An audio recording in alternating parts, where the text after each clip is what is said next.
Hey, what's up?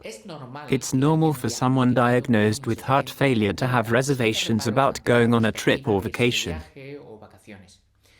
Today we are going to answer the most frequently asked questions that arise in these situations. Let's get started.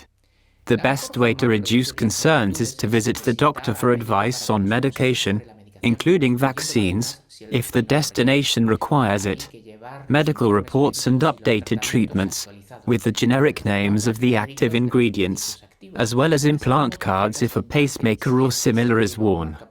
By the way, the security personnel must be warned in advance of these circumstances, and show the corresponding certificates. It is advisable to bring enough medication for all vacations, and with margin to cover unforeseen events. And carry it in hand luggage, in case the luggage gets lost.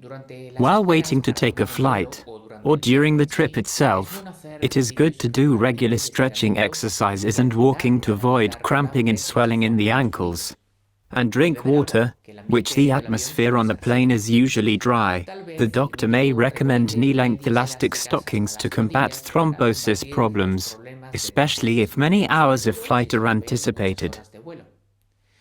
If time zones are to be crossed, you must adapt to the country of destination. And in doing so, it is preferable to skip a dose rather than take an extra one. When it comes to diet, it is best to adapt by avoiding harmful foods. If you have the typical traveler's diarrhea, you may need to drink more fluids.